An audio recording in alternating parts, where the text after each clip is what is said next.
And before we start, both of you, Paul and Len, um, flat Earth, ridiculous or interesting? Uh, I will just say that from a pilot's point of view, it's flat. From my point of view, looking outside, it's round. Mhm. Okay, all right, we'll talk about that. Mario, Beautiful. I got, kind of the same sentiment, I would think. From space, it looks round. You know what I mean? Well, but, that's a but whole Mario, but from space. Mario, have you actually been to space? Yeah, I have but not. don't take space away from him. It'll be very sad. I have not. The closest I've come was being married 3 times. So it's the Yeah, closest that's I've come. he's definitely from another world.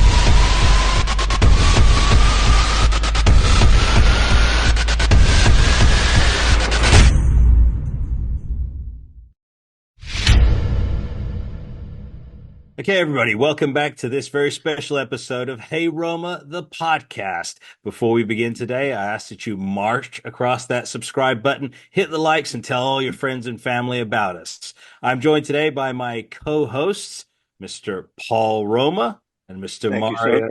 Mr. Mario Mancini. Gentlemen, what a wonderful day it is today for many, many reasons. But another good reason why it's so wonderful today is we have our guest today, Dave Weiss, or Flat Earth Dave, as he is known across the internet. He is a sensation, ladies and gentlemen. And today we're going to be doing a deep dive into all things flat Earth, and we're also going to be talking about the new state of the union. So, Dave, welcome to the show. Hey, thanks for having me. And the first thing I want to say is don't believe anything I say. Belief is the enemy of knowing. Pro 777 Radio, great podcast. That's their tagline. Belief is the enemy of knowing. I say belief is the lazy man's knowing, right? If I told you I live in Connecticut and 10 minutes later I say, where do I live? You're going to say Connecticut. But my question is, do you know it or do you believe it? Because belief is easy. You can believe anything and then you're done. If you read it in a textbook and then you memorize it and then you regurgitate it, you'll get a degree in whatever that textbook says. So I can write the book of BS and you guys can study it and then you could be tested on it. You get 100. I'll now give you a certificate that says you're certified in BS and you can go tell anyone about it. And if anyone questions you, go, where's your degree? I've got mine right here. Right. And that's what education is. It's indoctrination. It's not education. Yeah. What do you got to say about that, Mario and Paul? Sounds like law school. I don't. Well, it's not. It sounds to me like I'm not going to have an extensive conversation with you. You're not going to have an extensive conversation? Absolutely not, because once I get done, I have to question everything that you told me. And then I'd have to do my due diligence and make sure that, like, you could tell me right now you're a human being. I don't know. Maybe you're an alien. You know what? I'm telling you. I'll give you a hint. You want to be rich? You want to invent something that makes people lazier because people don't want to do the work, right? So your wife, yourself, whatever. You shop. You have to prepare the food. You have to cook. You have to clean. That's a lot of effort. So what makes you lazier? Fast food, right? Fast food is a multi-billion-dollar business. What makes you lazier? DoorDash. You don't even have to go get it. They'll bring it to you. You don't have to get off the couch. Okay. No. Multi-billion dollar. If you leave the door industry. open, they'll bring it right to you. Yeah, they'll bring, or you just yell, "Come on in, bring it to me," right? And you don't have to get off the couch. So again, people are looking for the easy way out, and there's nothing wrong with trying to find the most efficient and easy way to do things. But people will just give up their God-given common sense, and they'll go, "I'm not that smart. I'm not. I can't understand that. I don't have a degree." That's just giving away your power. Everybody is smart. You're born smart. It's just how well it's beaten out of you, your ability to use your God-given common sense. Mm-hmm. Well, I would tell you this in my travels, even sitting in a chair, the body will find the easiest way to do something. So let's say you're sitting in the chair and you drop your pencil. You won't get up out of your chair to bend over to get it. You'll lean over to the side because that's the easiest way to get to it. If you weren't wearing shoes, you'd probably try to pick it up between your toes and bring your leg up and hand it to yourself. So we're always looking to be efficient. We're always looking to be efficient, but correct. But it's laziness is what it is. It's easy. It's easy to, and here's the thing: is if we had to verify everything, our lives would suck, right? You wouldn't be able to do anything. There's nothing you could do because it's like, like to figure out that I actually do live in Connecticut, you have to like find me online. Oh, you find him on Facebook. Oh, here's some pictures. Oh, his friends are in Connecticut. And, I found his high school. Okay, I'm 99% sure he lives in Connecticut. But it's easier just to believe. Like, why would I be lying about that? So we use Right. we use our God-given common sense and judgment. But when you find out that your entire life is a lie, everything that we're proud of and everything that we all love Star Wars and Star Trek and all the space stuff, right? All of that goes away, but not as bad as you think. A lot of people won't grab onto flat Earth because they're like, what about aliens and extraterrestrials and stuff? All of that is possible. It's here. It's close, right? The closest star is 25 trillion miles away. That's 4.5 light years, 25 trillion miles. That's the closest star, right? So we have to believe that aliens, if they came from the closest star, they came 25 trillion miles before they crashed in Roswell. Or did they come from just the outer lands beyond the shoreline of Antarctica? Maybe they came from right over here and they flew in and maybe they're living in the ocean. Yeah, or maybe they're right here on our realm, right? 25 trillion miles. People we're so used to hearing a trillion now, but they never taught us what a trillion was in school. How long do you think a trillion seconds is? Want to take a guess? Can't even take a guess at that one. If you guess it within a month, I'll give you a big present. Mario, you've got this one. Wild guess. Come on, kid. Wild guess. Well, you know what our property professor would say in law school. Do you know why we're here? And 66 of us would look at each other because we didn't know the answer. You go, because we suck at math. Okay. So you could do it. You can ask Google. You can do it real quick. But 1 trillion seconds is 31,000 years. Okay, 31,000 years. That's 1 trillion seconds. I don't think the Earth is that old. Okay, that's a whole nother topic to discuss. 31,000 years. So if we got in a rocket ship that goes a mile per second, no one's ever gone that fast. It's going to take us 31,000 years to go 1/25th of the way there. All right, you guys will be sick of my dad jokes by that point. It'll just be a horrible thing. But if I borrowed a rocket from Elon, my bro, he's got one that goes 100,000 miles an hour. That's pretty cool, right? It's only going to take us 28,000 years to get to that star that has dead planets next to it, and now we got to go 10 times farther to the next star, right? This is your mind explodes because you're not able to comprehend numbers like that. But the truth is, maybe there's more land here. So I just type in map here. Maybe the world is set up something like this, right? South America, right? I'll zoom in a little bit. Australia. Maybe this is Antarctica. Maybe, right? You don't need this to prove flat Earth. We can prove flat Earth right here without expecting anything. And out here, other land. So extra land, extra territory, extraterrestrials from the outer space, just thousands of miles away, not ridiculous light years and nonsense. Okay. Right here. So, they let's say, an alien, an extraterrestrial dad has to go. He's got a mission. He's got to go anally probe somebody. He can go over here. He can grab them. He can anally probe them. And then he can return home and make it home for dinner with the kids same day. Okay. Yeah. Okay. Yeah. Same day. Yeah. Not 31,000 years to go 1/25th of the way. Right. Yeah. So you mentioned, Dave, you mentioned Antarctica there because we know it's a sealed up place. You can't get there. You can only get in a certain way. And by the way, I do a disclaimer. So I first heard about this flat Earth theory in 2017. And when it first hit me, my first inclination was, okay, this is crazy. That was my first thought. I thought, this is nuts. Everyone's first thought. Yeah. But then as I let it sink in, as the guy said, well, have you been to outer space? Did you see planet Earth from outer space? I said, no. He said, would you ever be able to see it? I said, no. I start reading the Bible. Even in the pages of the Bible, it describes a different Earth than what we've been shown. And then I started digging down in the rabbit hole a little bit deeper. Universal Pictures brought out the logo in, I think, what was it, Dave? The 1930s? 1927. 1927, and it's got the spinning globe there. Coincidentally, exactly the same as what NASA would then reveal.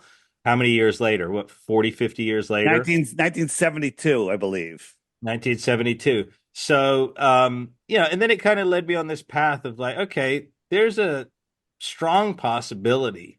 There are other things too. I want you to bring up, Dave, as well. The airplane thing as well. About if you were flying over a globe, theoretically the airplane would always have to be doing this. The nose would always have to, because it would be climbing up the side or diving down. We're gish galloping all over. Right, but let's hit a few points. Universal Pictures had the spinning globe before anyone went to space. To actually photograph the Earth.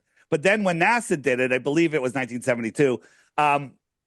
It matched perfectly. Amazing, amazing, right? The Hollywood has truth in the news, truth in the movies, lies in the news, right? So and then earlier you mentioned photos from space, right? Photos it looks like Earth. So here are two pictures from NASA. So you got the United States here, Mexico, right? Here's Florida, right? So the United States is freaking huge. Look at it, right? So if we put it on a map, you have to believe that all of this land is on the other side of this ball. Okay. Right. And then we look at the other side of the ball. Here's Africa. So we'll put it right there. You have to believe that all of this is on the other side. Wrap your mind around that. Yeah. This shows you that both of these images are fake. Absolutely 100% fake. This is the Blue Marble picture that the Blue Marble 2, I think it's called, in 1972, right? Here, again, here's the picture. Here's Africa, right? Wait a minute. Where's the rest of the world? It's supposed to be on the other side, right? And this is day and what's it called? Time and date showing you the light of the Earth, right? And so when the sun's right here, all of this should be in the light, right? But if we look at this picture, it's on the other side. It's in the dark. Doesn't make sense.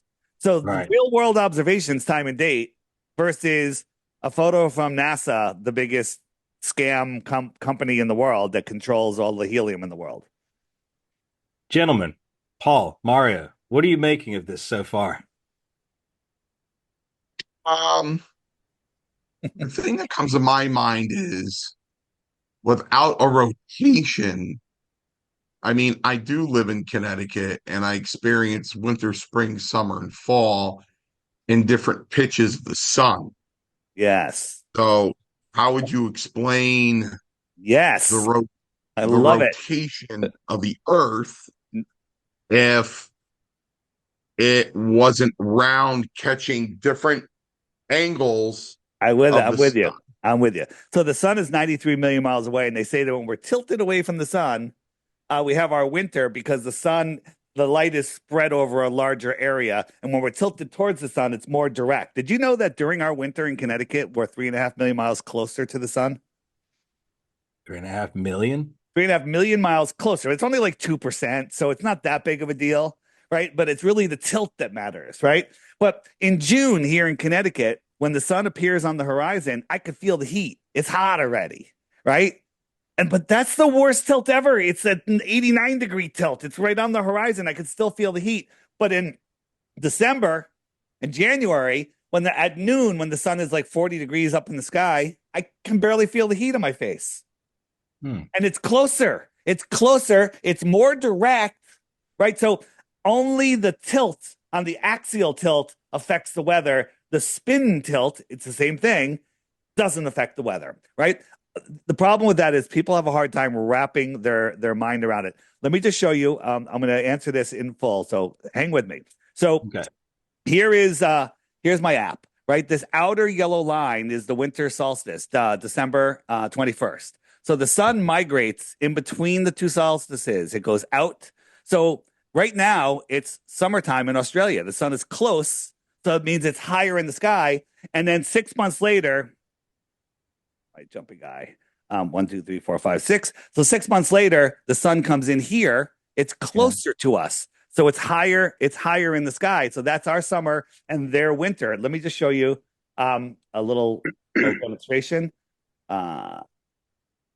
Seasons. If I could remember how to spell, it would be right there. There it is. Seasons. There it is. All right. So here is, where is it? Here we go. All right. So we're outside and we got one person here, another person here, and this is a heat lamp that's directly over this person. So that person can feel the heat. It's so high above them, right? And so this person sees the sun directly above them. Mm-hmm. So that's 90 degrees straight up. This person, same sun, sees it at like 45 degrees.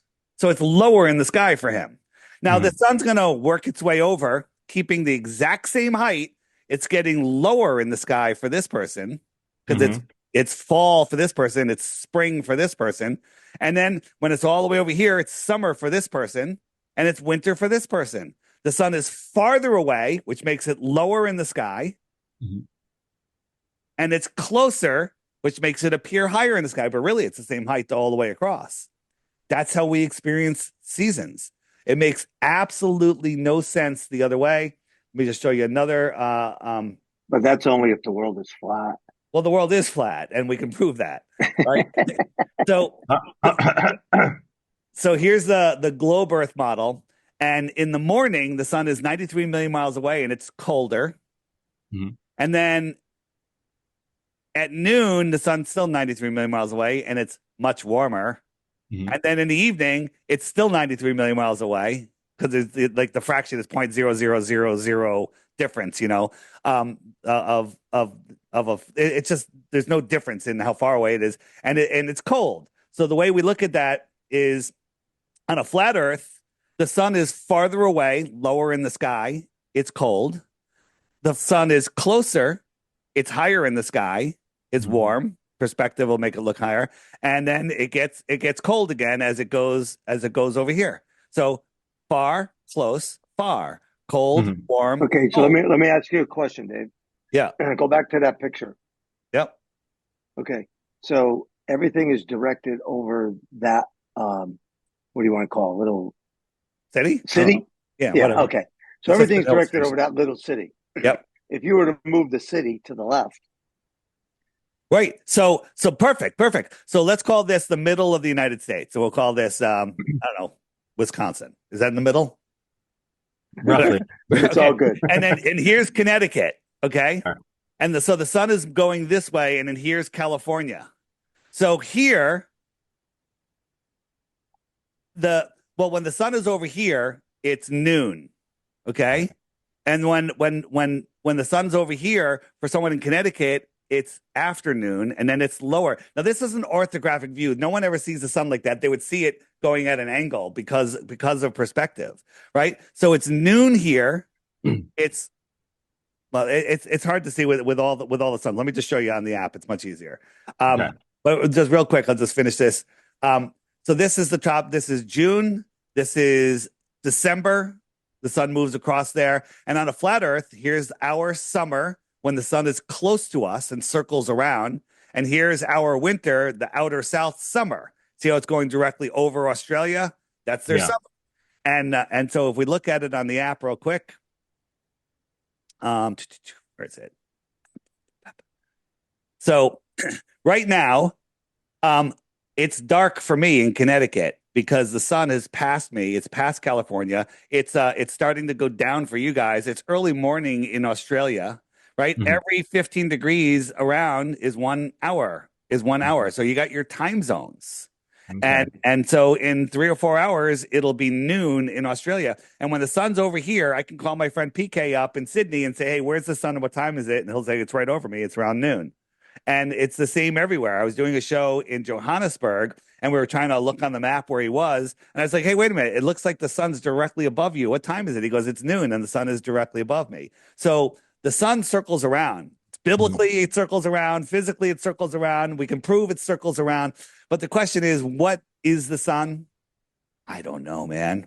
and nobody knows. Anyone that claims they know what the sun is, and what does the sun do in the outer south? It does some really weird stuff out there. But we don't need to look up at the lights in the sky to prove the shape of the floor, right? If people say, well, the other planets are round, and we're the only disk, pancake planet out there, and that is just a false model. They want you to believe that flat earthers think this. No flat earther thinks this. This is a fake heliocentric model with a fake flat earth model. We're not in space. The sun is not the center. We are the center, right? Hmm. Actually, Polaris is the center. Now, what did they tell you? What did they tell you about the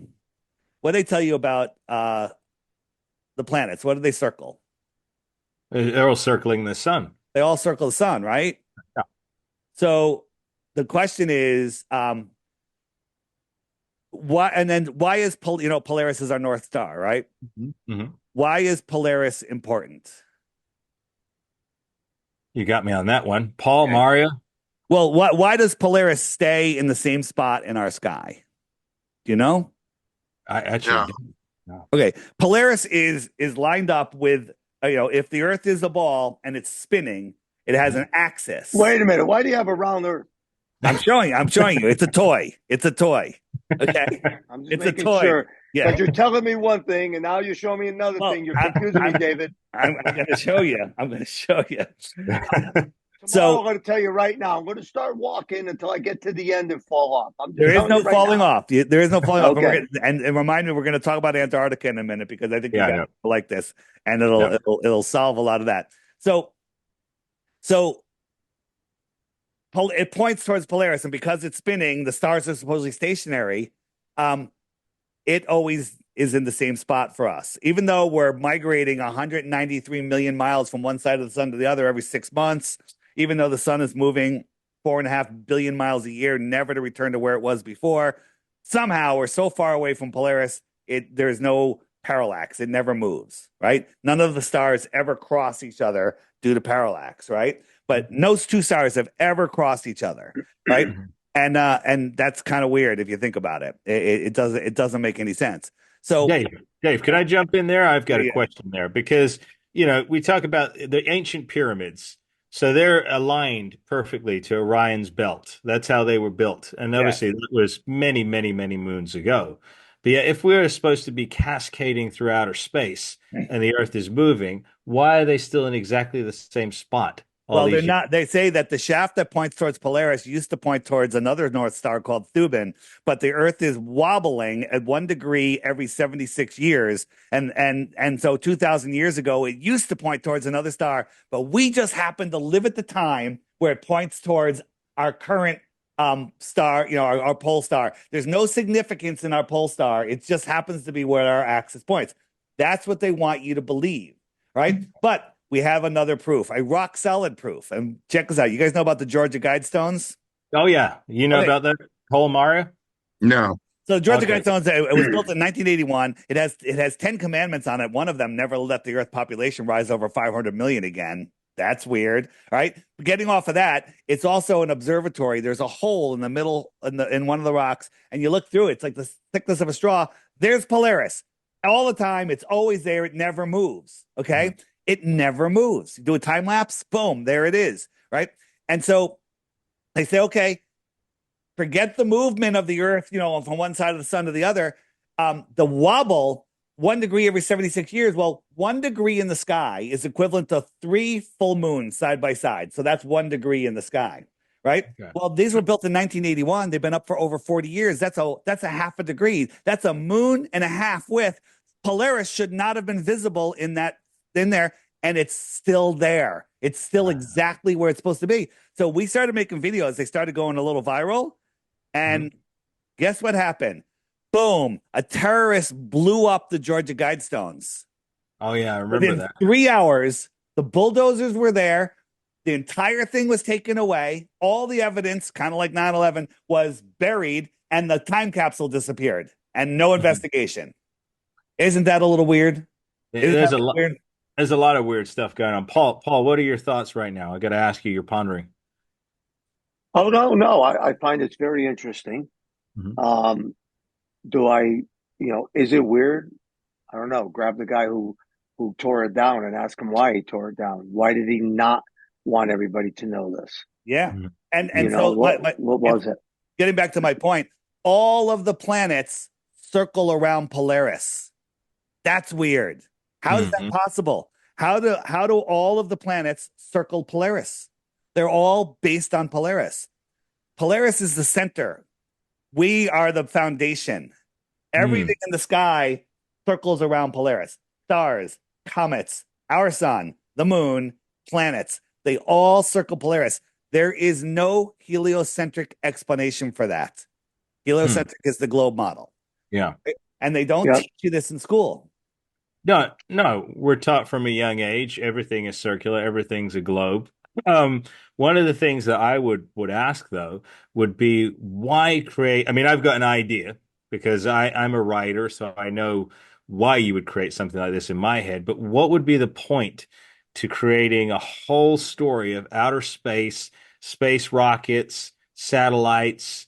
What would be the point to that? Why would someone go to that length to deceive humanity? Yes, so that's the greatest question of all. And on the app, on the frequently asked questions page, for those of you that want to look in deeper after I give you your answer, there's a why the lie right here. Why the lie? Mhm. And there's great videos there. Whoops, I'll go back. Great videos there that are being hidden from you. You'll never Google will never share any of those videos with you. So why the lie? Every question you could possibly ask. You know, where does the sun go? Everything. Are all pilots and scientists in on it? Mhm. So why is it? The truth is, it's the truth. They don't want you to know who you are, where you are, what this place is. They don't want you to know that there's infinite abundance. They don't want you to know that we're not overpopulated, that we're not running out of dinosaur juice. Okay, that oil is abiotic, but we don't even need oil. There's free energy everywhere. They don't want Yeah. you to know about the old world. Have you looked into the old world yet? Well, On my, what on, part of the old world? well, the fact that it appears that around 1750 there was a massive event that happened. Don't know what it was, but it depopulated the earth. There was um, maybe hundreds of billions of people living here, and in a very advanced civilization. And those buildings are in every city, everywhere, still here. Once Mhm. you see this, you're never going to be able to walk outside again and go, how the fuck did I miss that? Okay. How did I miss that? Because it's right in your face. On my website, flatearthdave.com, there's a banner. It says Old World Order. Old World Order. Watch that one video there made by Sean Hibbler. But on the app, on the more resources page, we have not the more resources page, on the Tataria button. I call that the Old World button. It's a griffin. Um, there's all sorts of information. Here's Old World Order. It's right there. Yeah. My lunch break. I don't know if you guys have seen him. Start watching my lunch break. He's on YouTube. He's on Rumble. He's on everywhere. Just watch a couple of his videos, and you're ruined. You're never going to recover. Okay, Yeah. you're never going to come out of the rabbit hole. Right, but he did all the work for you, so you can lay on the couch, put your feet up, have your DoorDash delivered to you, and Yeah. learn at the same time. So Yeah. you can And, educate and be lazy. let me throw in my hypothesis. And Mario, I'm going to try and grab your attention for this one because I know you'll critique me. So, if I was writing a screenplay and I wanted to deceive mankind into believing that there is no God, no attainable heights, no heaven, nothing like that, I would create outer space. I would create that narrative because then everything's so far away, so far-fetched. There could be little green men flying in and out, all these other worlds and fantastic things. Why then would I believe in one God? That would be a great deception to throw over humanity. Mario, what say you about that? Well, again, what Dave is going to in the beginning of this podcast, when I've seen the Earth through outer space, from television, from pictures, and the question is, well, have you ever been to outer space? And it's like, no. Basically, what you're saying is this theory basically eliminates faith, Mhm. right? So yes and no, yes and no. If you want to dilute something, what do? You pour it into something bigger. If I had a glass of milk and I poured it into a bathtub, it's going to be a little foggy. Pour it in a swimming pool, and not so bad. Pour it in the ocean, it's gone. Okay. Yeah. If you want to dilute God, pour it into infinite space. This is a Yeah. creation created for us. The universe, our solar system, not our solar system, our universe is expanding at something like 1 billion miles a minute, expanding. So space is expanding into what? Right. What's this? You know, Right, but nonsense. but that's what. Yeah, listen, I get that. My discrepancy with it is who says that? Who says that? This is mainstream science, and the people that are educating our kids. The college So professor. right, but are those the same people that send rockets into outer space? Yeah, they are the same people. Absolutely. Right. So maybe, David, Yeah. maybe you should have checked on them. Well, I'm going to show you something. I'm going to prove to you that no one has ever been in a rocket going into outer space. So Wow. here are 8 pictures of the Earth, all of them completely different than each other one. So wait a minute. So the movie I watched, Armageddon, that wasn't real? yes, it wasn't real. Okay. So there's 2 conclusions you can make. One, 7 of these are fake, or all 8 are fake. Okay.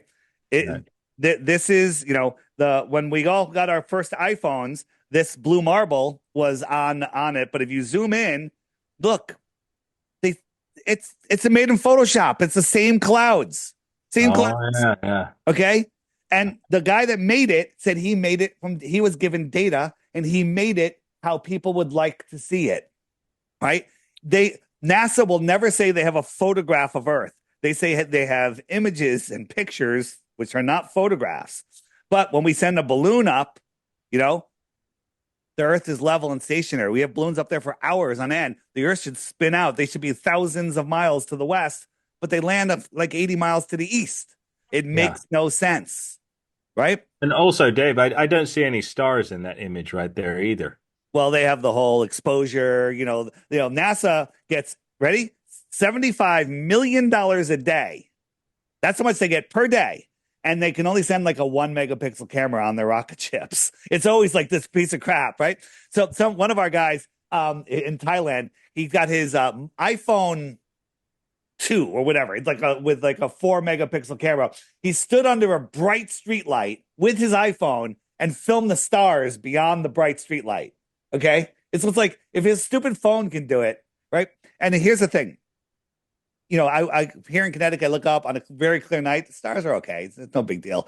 But you go into like Pennsylvania, top of a mountain. Wow, they're really clear because you're up higher. So the higher you go in the heliocentric model, the clearer and brighter the stars should be. We launched a balloon in Arizona on a super clear night with 4K cameras looking up. You could see the Milky Way. You could see everything. So as it went up, and it was a clear night, as it went up, it should only get clearer and clearer as we get through the thickest part of the atmosphere. When it got to 70, 80,000 feet, all the stars were gone. You know what the answer to that is?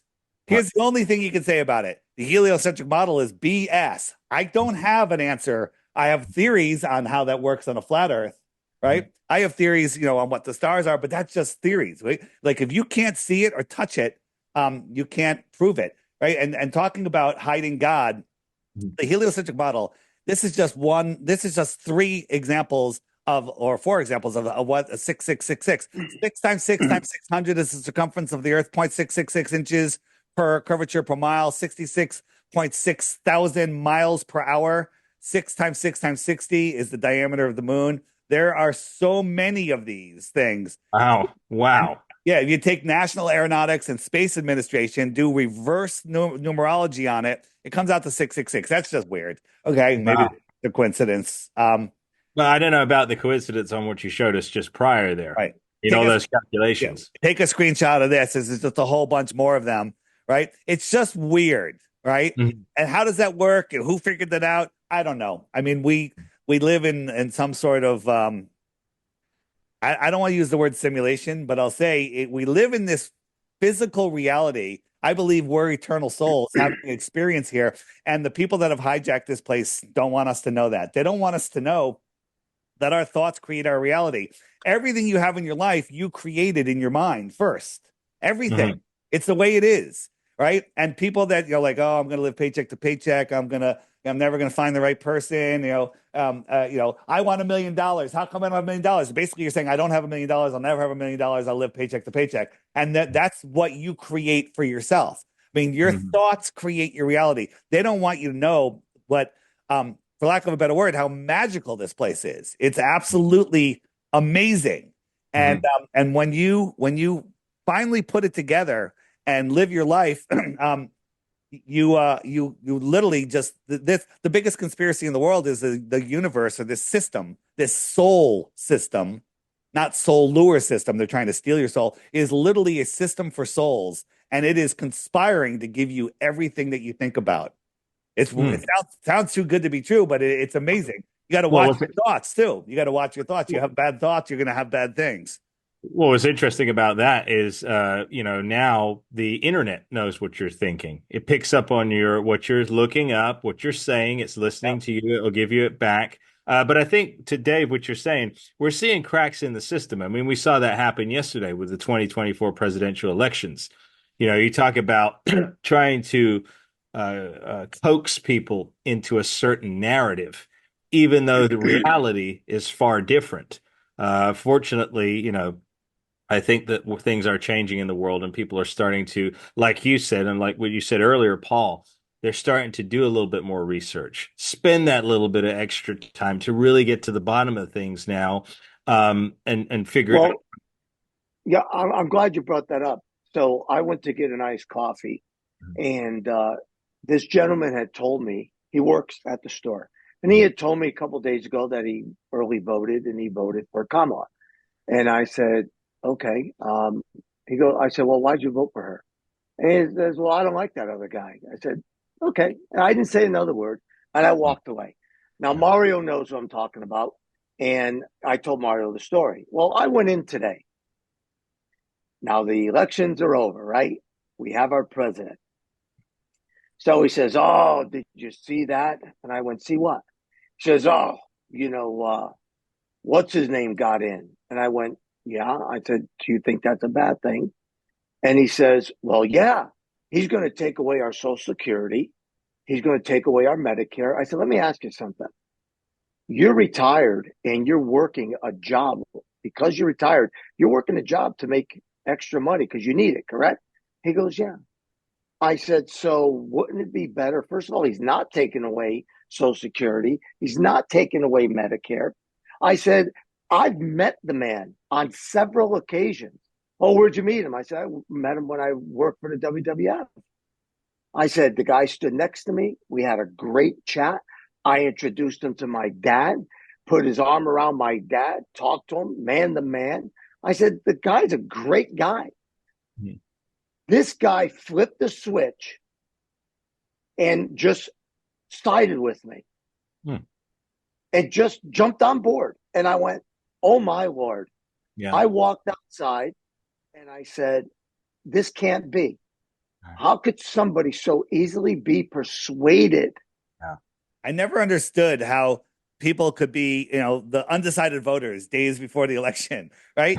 I'm driving down the road and I see a Kamala sign. I'm like, oh, now I'm going to vote for Kamala. I saw a sign. Okay, gotta do that. It's like the people they watch the news, the talking points on the news, and then that's where they get their information from. Lies in the news, truth in the movie, lies in the news. I'm going to show you it here now. I'm not going to tell you.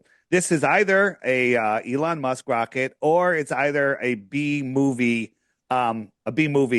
rocket. Now you can drive a Mack truck underneath here. Just remember how big this thing is. Okay. All right. So this is gonna, and just watch the number of edits. And then we have an onboard camera and an offboard camera. So this little gas flame is lifting this 20-ton rocket up in the air, and there's no more smoke coming out of it. There's just smoke on the ground. So I don't know what was going on here. Now the engine's already seems to almost be burning out. Now look how high we are, and now look at the speed of the smoke coming out of here, right? Uh-huh. And now look how high we are, and now it's free falling. This thing weighs over 10 tons now, and it's free falling. Now look at the speed of the smoke. Watch after the edit. Uh-huh. Here comes an edit. Now look at the speed of the smoke. Is this 10 tons free falling, Or is this just a B movie and guys didn't have enough budget? No, now look how high it is all of a sudden. Uh-huh. Just keep watching because it's going to get good. So now it's just falling. We got a side view from the ground, so it can't be that high. Now look how high it is. That's weird, right? Right. Now watch. The three engines are going to turn on. It's going to turn upright. The cameraman's going to get underneath it, and two of the engines are going to burn out. Boom. It gets upright. Edit. The cameraman gets underneath it. Two of the engines are going to burn out. Ready? 1, 2.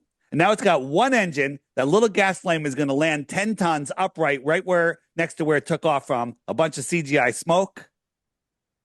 And it lands upright. Do you think that is possible? It does actually look like CGI. It looks Okay. totally like CGI to me. I don't know what it is, Well, but this well, is an well, I Elon Musk agree. rocket test. Well, This I is agree Elon that Musk. that you pointing it all out how it makes it seem. However, between atmospheric pressure, even going up, and the way things are done, again, you don't know how strong a booster rocket is as to a rocket that's actually Yeah. underneath it. You ever see the But Harrier? again, no, but here's my thing. So this is perfect. Just let me throw this at you. Yeah. I'm not arguing with you. I'm playing devil's advocate. Okay. I get it. Well, you put up a great point and a bunch of different points and the angles. I don't know if there was a drone up there taking a picture of it. I have no idea. However, this is like the Democrats talking about, let me rephrase that. This is about Kamala asking her a question and she just avoids the question. So, to the average person looking at that and you explaining it the way that you do, absolutely. This is bogus. This is a farce. And they took us hook, line, and sinker.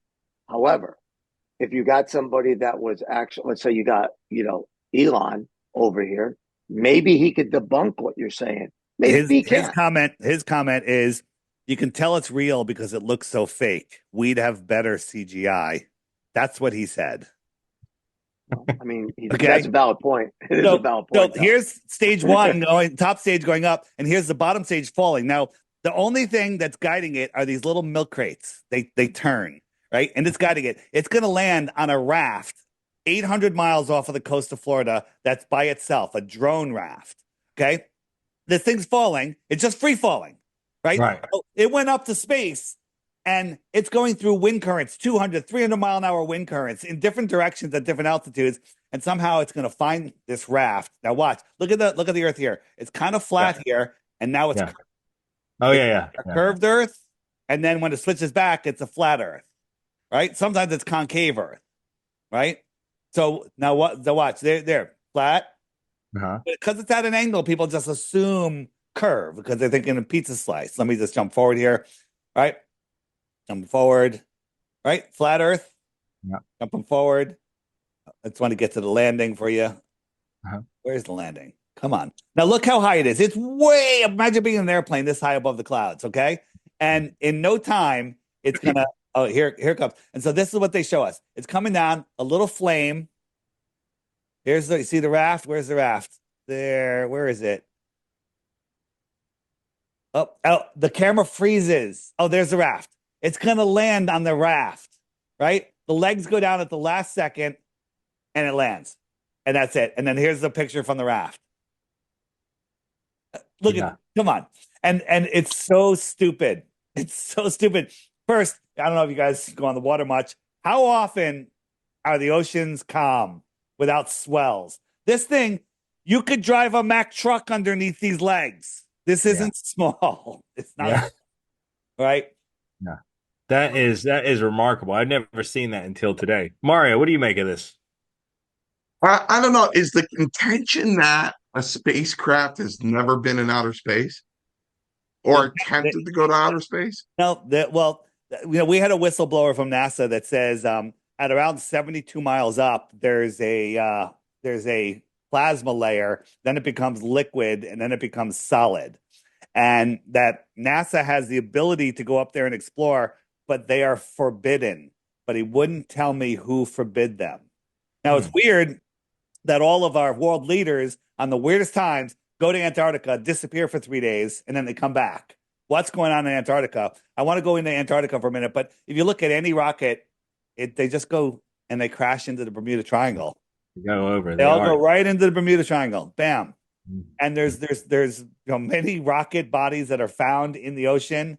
They just go right into the ocean. And that's why, I think that some boats have disappeared in the Bermuda Triangle because they shouldn't have been where they were. They saw something they shouldn't have seen. So now they disappeared, methane bubbles or whatever they say. Yeah, it's true. They do. When you watch a rocket launch, it always does curve. It's not going up straight. Always going like this. Now that we pointed it out, Neil deGrasse Tyson, the high priest of scientism, he says that 90% of the rocket fuel is to get it downrange, not to get it up, because it's easier to get speed and then whip out of orbit. Cool story. I like it. But Earth is flat. They're not going anywhere. What about the astronauts themselves? Liars. Every single one of them. They're all Freemasons. They're all liars, and they haven't been to space. Bart Sobral. Listen. I got it. There are heroes, but we have some of them that have admitted. Russian astronauts have admitted the Earth is flat, and no one's been to space. Bart Sobral cornered a couple astronauts and had $5,000 cash in his hand and a Bible. And he said, you can keep this, you can give it to charity. All you have to do is put your hand on the Bible and say, I walked on the moon. That's it. And none of them would do it. None of them would do it. Wow. That's weird. Wasn't there an incident as well when someone confronted Buzz Aldrin or something? Yeah, this is it. This is Bart Sobral. He got very aggressive with him. He punched him. He punched him. And then his son said, should we call the CIA and have him whacked? Why do you need to call the CIA and have a guy whacked that's just saying, we just swear you walked on the moon? Yeah. It's weird. And then if you look at Buzz Aldrin, a little girl asked him, well, how come we haven't been back to the moon? And he goes, well, it's because we never went. And that's the way it is. He goes, yeah, it's like, it's so bizarre. When you start looking into it on the app, under are all pilots and scientists in on it, there's a whole bunch of testimonies from military people, from astronauts, everything. And there's people that have the truth, but they can't say anything because their families are threatened. They're threatened. One of our guys was working at someone's house doing some window replacement or something. And the guy, the retired Army guy, 94 years old, saw a flat Earth sticker on his car. They started talking about it. And he said, well, I used to work in Antarctica. And he's like, oh, really? And he's asking him questions. And the more questions he asked, the guy got a little nervous. And, and the person tried to be respectful. And he said, well, I'm not allowed to talk about it because I have a non-disclosure until I'm 100 years old. Isn't that great? That's going to work out well for us. And and he goes, but what I can tell you is there's millions of people living in cities in Antarctica that aren't allowed to communicate with the inner world. Now, let's just hearsay. That's a 94-year-old guy. Maybe he's losing his mind. Yeah. Antarctica is the highest land on Earth. On average, Antarctica is the highest continent on Earth. What do you need to contain water? You need the sides of a lake. Right? If you're on a lake, you can't fall off the lake. You can go to the edge of the lake and climb up onto the land. Antarctica contains our water. What is Antarctica? How big is it? I think that Antarctica could be bigger than all of the other continents in the world combined. Right? All of them combined and all of the oceans. I think Antarctica could be bigger. Right? There's one thing I did want you to bring up to Paul and Mario is obviously if the Earth was a globe, like we've been taught, surely then there are dips. There would be drops at certain points. So if you were looking, say, 10 miles into the distance, theoretically, if you shot a laser 10 miles away, it shouldn't be in the same spot 10 miles away because the Earth would have curved. So there'd be a dip. You cannot. So explain that to. Let me give you. So there is a set amount of curvature, right? You can't see my mouth because it's behind physical curvature, right? Right. And zooming in isn't going to help you. And the farther out you go, the farther the drop is. So it's exponential. And and they want you to say, the Earth, you can see boats go over the horizon, but it's so big you can't see the curve. You're a microbe on a basketball, and the basketball will look flat. We're all trained with that one. So here's a guy. He's on a lake. And it's a frozen lake. and he's got his camera 6 inches off the ground, right? Mm-hmm. He set these lights out here, 4 lights, 8 miles, 7 miles, 6 miles, and 5 miles. And that doesn't sound like far, like how much curvature could there be? The Earth is very huge. But according to their math, globe math, the 8 mile one should be over 30 feet below the curve, 22 feet, 15 feet, and 9 feet. They should be behind the curve. With perfect conditions, you should not be able to see farther than the physical horizon would allow, right? So this one, their answer is refraction. So this one, at nighttime with no humidity over ice, is refracting up 30 feet and stopping at eye level. This one, 22 feet, 15 feet, 9 feet. They all stop at eye level. They're all refracting up different amounts, which is insane. Insane. They're doing it, or we're just looking at them because the Earth is flat. We've done farther observations than this, way farther. I'll show you. I'll show you another one.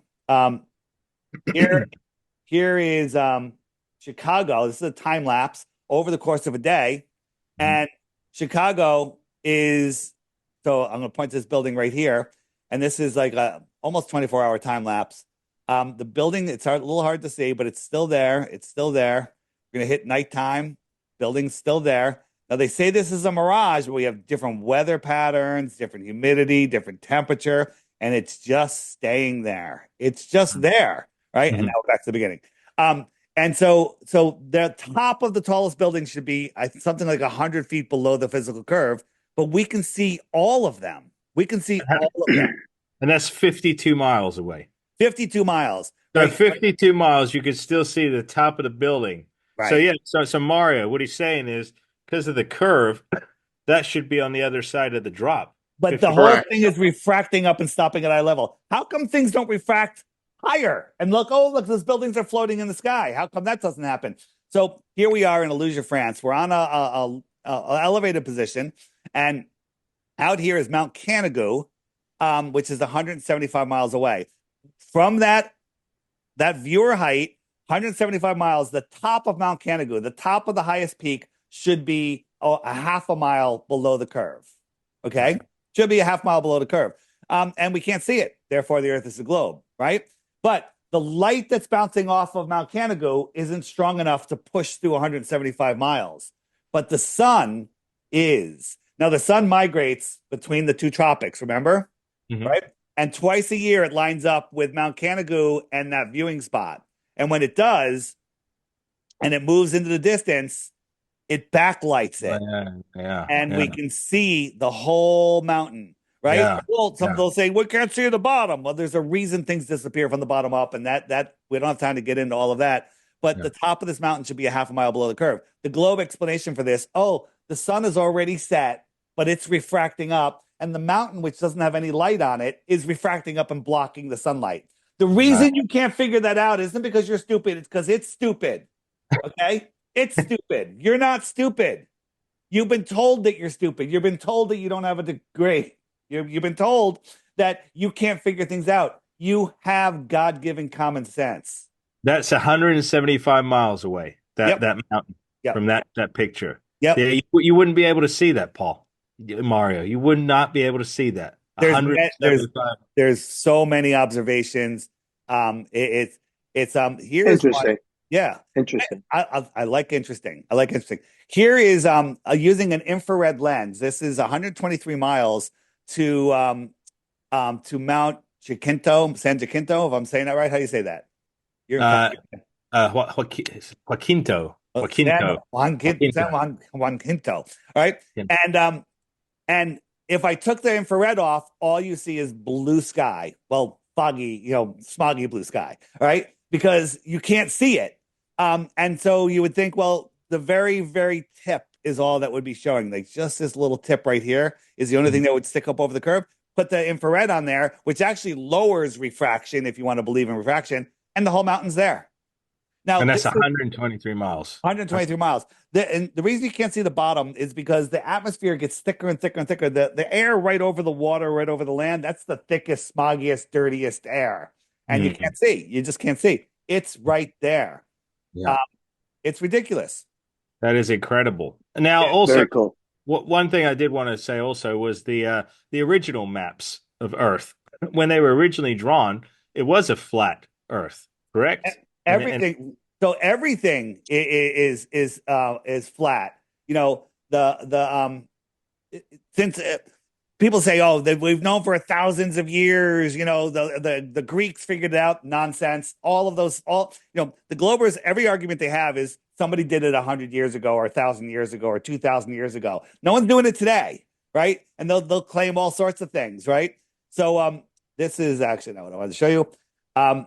In 2020, I interviewed a woman named Ruth. I was visiting my mother, who was she was in a healthcare facility because she had hurt herself.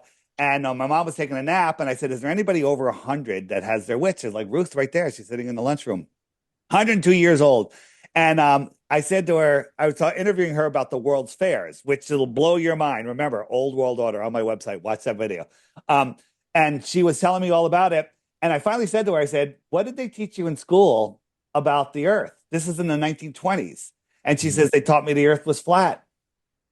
In the 1920s. And then she said later they changed it, but much later, right? We found people in the 1950s that were being taught flat Earth and globe Earth because they didn't know, in public school in Connecticut, okay? Yeah. In Connecticut. And when she found out the truth, she's like, "I've known it my whole life," and she literally started crying. It was an amazing discussion. Yeah. So Well, I'm about ready to cry right now. So what you're telling me is there's no Santa Claus? Satan Claus. That's a whole nother thing. Listen. Oh man, David, you're blowing me up right now. Yeah. So you're crushing my hopes. You ever try to take a ball away from a baby? Right? It doesn't go well, right? Well, I wait till this is you. This is you. Okay, this is you right now. Clinging on. I wait till they're clinging on to your ball. I am very smart. I wait till they're sleeping.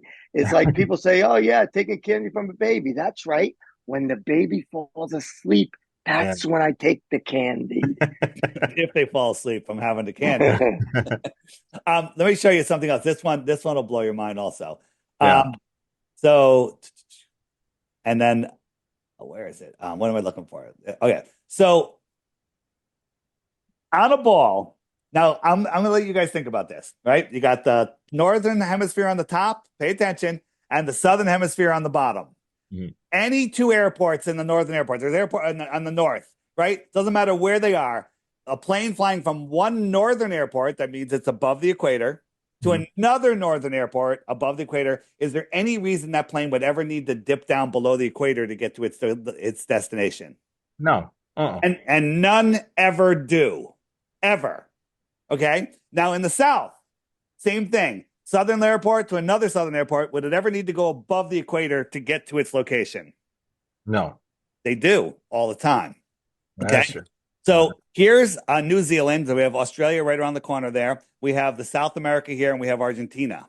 Now, the Great Circle route, the flight planning would say, well, this would be the shortest route right over here. Now, there are islands out here with airports. So if there's an emergency, they can go there. You really can't argue, and this is the shortest trip. Okay, but what way do they really go?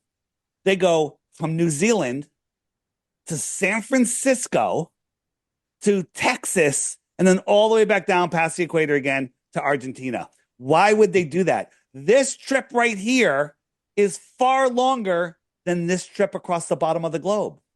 Yeah. Why is that, David? What is the shortest distance between 2 points? Straight line. I don't New believe Zealand, that's a straight line. San I don't believe it's a Francisco, straight line. Houston, Texas, Argentina. This is the map that they use in airplanes for navigation. Okay. No pilot ever brings a globe into his cockpit to say, hey, I'm gonna do that, right? This is a flight from California to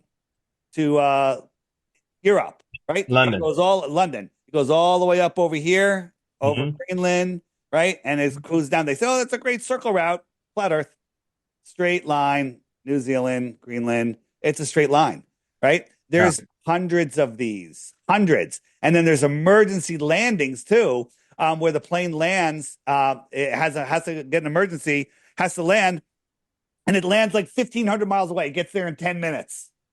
Mm, How's that possible? Right? mm. How's that possible? How's that possible? Right? It is a mind-blowing stuff. Mario, what are your thoughts on this flight plan? Well, I think the plane is in the atmosphere, even though it's not in space, it's still in the air. What you're arguing is that the land is flat Mhm.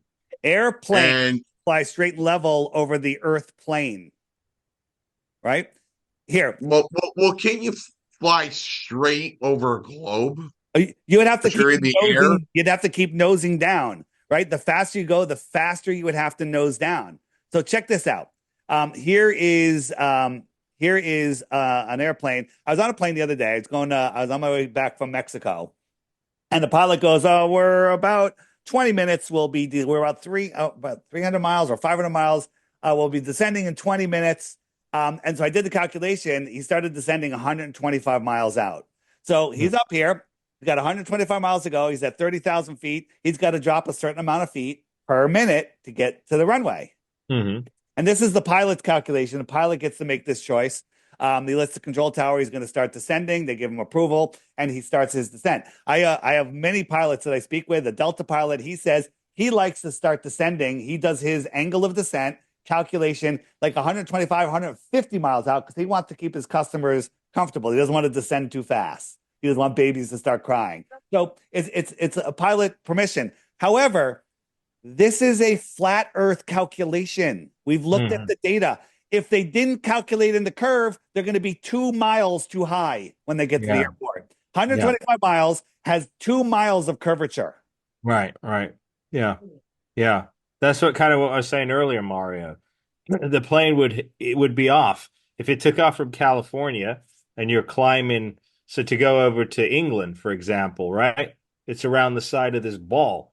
So it can't cruise comfortably at 30,000 feet the whole way. It would constantly have to do this. It would be constantly, and you'd feel it. It's just you don't feel it on an airplane. You're just smooth the whole way, and you stay the same amount. You're This is what you believe. You believe that airplanes do this, okay? While the Earth is spinning, you're doing a figure eight, okay, around the Earth, right? No one ever circumnavigates south, by the way. Circumnavigation only happens east and west. Well, east and west circumnavigation worked well on a flat Earth and a globe Earth. East and south north Earth circumnavigation does not work on a globe, and it's never been done. It's only been faked, provenly faked, right? mm-hmm. So here is we're gonna run out of time, but Yeah. I want to show you just a couple more quick things. Where is it? Single cent. What do you think of this, Paul? I think they should hit the subscribe button. That's what I think they should do. Hit the subscribe button. All right. I'm going to give you one more thing. We're going to go into a little bit of speculation land, but with a lot of evidence. We're going to do this, and then we'll say our goodbyes. And if you want to do another show, we can do another show at another time. Okay. But this is in Antarctica. Okay, so what is going on in Antarctica is the question. Where is it? So I'll show you the there was supposed to be a north-south flight in Antarctica, and whoops, it's the wrong one. Let me just turn that off. Sorry. Gotta turn that off. Boom. All right. So it went from like the North Pole, California, out here, these islands. It went to Santiago, then it went to the South Pole Station. And instead of going across Australia, it turned around and came back and went up through Brazil. And they said that's south-north circumnavigation. Look at it on a flat Earth map. This is all they did. They just went here. They didn't go anywhere. They didn't go anywhere. Right? Mm-hmm. So I want to show you. So this is where is it? Okay. So you can track ships and cruise ships. There's ship tracking sites, and here are all the ships. You can click on them, find out information, who's on there, where they're going, how long they've been at sea, who the pilot is, the captain. And we saw some ships way inside of the shoreline of Antarctica, right? 130 miles from the shore. What is an active ship doing there? Found another one, which was 905 miles in. When we clicked on the ship, it said it's 850 meters long by 85 meters wide, or 80 meters wide. That's a gigantic ship, right? Yeah. And all it says is registered in the nation of Kiribati, or Kiribati, it's pronounced Kiribati, right? So, and so, I'm just looking for my thing here. So what is a ship doing all the way out there, right? So if we go look at where Kiribati is, and I pronounce it like it's spelled, I have to put a pin on it. It's out in the South Pacific. I put a pin on it. You can't even see it. It's a little tiny sandbar. Mhm. America, China, Vietnam, they've given it billions and billions of dollars. America gave it $10 billion recently, said it's a very important trade route. Why does a giant ship need to stop at a sandbar in the middle of the ocean? Why is it an important trade route? It doesn't make any sense, right? And then on Kiribati, we found that there's a Captain Cook hotel. Now, for those of you who don't know, Captain Cook tried to circumnavigate Antarctica, which is only 10 to 13,000 miles around, but it took him 3.5 years. He went over 68,000 miles. Sounds like he's going all the way around the outside of the flat Earth, right? Yeah. So that's just weird that that's on there. Let's say someone's obsessed with Captain, with him. And if you look at all the ships that are actually stopping at Kiribati at their gigantic oversized pier, they all have a destination of unknown or Christmas Island. Sorry, Paul. And we don't, and that's all they say. That's all they say. Okay. Yeah. So that's weird. And when we look That's at not right. yeah, I'm sorry. So hold on. There's also lots of stories about nuclear bomb testing on Kiribati, right? Nuclear bomb testing, right? Crazy stuff. Like there's one guy, this guy said, he goes, "Oh, it was so bad. I put my hands over my face. I could see the bones in my hand."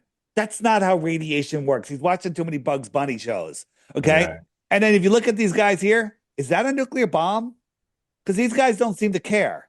I mean, if there's a nuclear bomb going off, you're either hitting the deck, running, or doing something. You're not just walking around in your T-shirt, going, "Hey, when's meal Looks time?" like they're smoking a big joint. Yeah. And then they show you this picture, which has been used everywhere, right? It's just sounds like they don't want people looking at Kiribati, right? So if you look at time zones on a globe, you have 24 lines from the North Pole to the South Pole, separating it like sections of an orange, right? And as the globe spins, wherever the sun's lined up, it's noon. Okay. So you have your time zones, right? But for some reason, there's this weird time zone over here that zigzags. Let's take a closer look at that, right? When it zigzags, it goes across 3.5 time zones. Wow. And this is a weird spot right here. Guess what's right there? Is that the island? That's right where the there? island. It's weird. I don't know what it means. Doesn't mean anything. Okay. Yeah. It doesn't mean anything. Right. Funny, another thing is, since our video has been going viral, they changed the name of the island literally a couple months ago. It's now Kiribati. When you search Kiribati, it brings you to the other side of the earth. Okay? Yeah. Weird.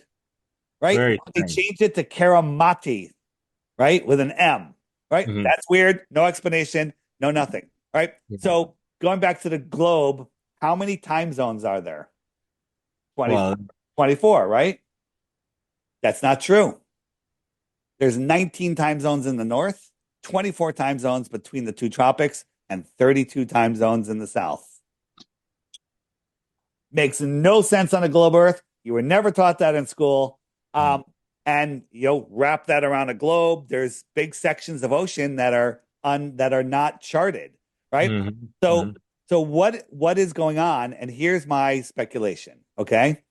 Here's my speculation. My thing. Okay. So if you took the globe and unwrapped it, right, from the bottom, the outer edge will be where Antarctica is, right? The outer edge. So that ship was just going out here, right? The ship was going from Kiribati out here. So maybe this is an important trade route. Maybe there's advanced civilizations out here. Maybe the real controllers of our world live out here. Maybe we're getting our computer chips here. Have you guys ever looked into how they make computer chips? There's no friggin' way that we made that crap. Okay. There's no way that 150 years ago, we had horse and buggies, no power tools. And now go look up how chips are made. Get out of here. Well, there's no doubt that we got our information from extraterrestrials. Extraterrestrials. There's no doubt. You said it. Here on Earth, not from diluted outer space. I believe it. Not from diluted outer space. Yeah. Listen, so I'm on board with you. What are they trading? Computer chips, tuna fish, children? Who knows? Okay. So I think the main takeaway from all this is we are moving into an uncharted territory in the world in general. We saw that happen yesterday. Things are changing. Things are getting revealed slowly but surely. Even, Mario, I'm sure you've seen Ancient Aliens on History Channel. Gatekeepers. What was that? Gatekeepers. I think they're polluting you. They're putting you into outer space. I think we're going to have to follow up with this. What do you say, Paul? I think we're going to have to follow up with this. Yeah. All right, so here I have some simple homework for you. I have an app. It's called the Flat Earth Sun, Moon, and Zodiac Clock app. You can find it at flatearthdave.com. Every day there's a new video right here. I make it easy, make you lazy. While you're having your coffee in the morning, just click the thumbnail, watch the short video, and move on with your day. Okay? These are videos that YouTube, Google will never serve to you. Watch them. Check out the frequently asked questions. Check out the old world page. Check out, there's tons of resources in here. Also, when you get the app, the first thing it's going to ask you is, do you have a referral code? And we're going to use the referral code EMIR, EMIR, right? So just put that in there, and Amir gets a point. What does that get him? It gets him a point. It gets him a point, and it gets him some cryptocurrency, and you can do the same yourself. But that's not why you're getting the app. It just makes it a little fun. It makes it something that we can do, and it's going to teach Amir how to move crypto, which is a talent that everybody should have in today's crazy banking times. It's good to know how to move crypto. Absolutely. Yeah. So I was going to say, so Paul, you said we follow. Mario, have you got anything else you want to add before we conclude this episode? Because I don't even know what crypto is. Cryptocurrency. No clue. There's another story for another day. Yeah. It's real. It's a longer story than. I'll explain that off camera, Mario. Yeah. All right. This has been.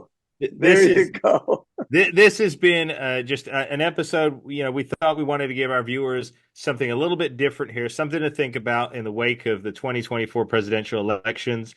Trump loves crypto. His family loves crypto. They're big into crypto, and now we're going into a bull market. Lots of money to be made in crypto. Bitcoin hit $75,000 last night. Wow, that's pretty impressive. Yeah, that's pretty impressive. Well, Dave, I want to thank you very much for being a guest this week on Hey Roma. Paul, thank you, Dave. Paul, Mario, stay on the line. Again, I want to remind everybody to pick up your torch, march across that subscribe button, hit the likes, share this with your friends and family. We greatly appreciate you and your time.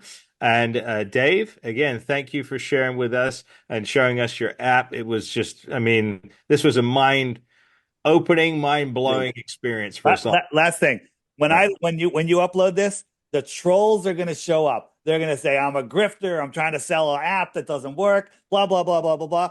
I'm just trying to make your life easier, trying to free you from the slave, globe system. But you'll notice that they'll never offer a globe proof. And if you look at their channels, they're empty channels. I call them the globe proof channels. There's nothing on them.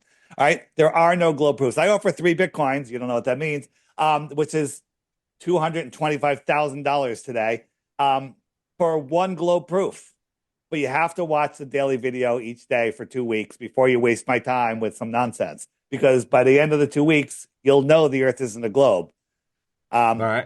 So there you go. Well, flatearthdave.com. That's where everything is. Follow me on X, flatearthdave.x. But all my links are on flatearthdave.com. Okay, we'll be sure to do that. So, gentlemen, stay on the line. I'm going to say goodbye to the audience. Ladies and gentlemen, we will see you again next time on Hey Roma, the podcast. Until then, Paul, Roma, Mario, and thank you, everybody. And thank you very much, Dave, for your time. We appreciate you. Thanks, man. Great conversation.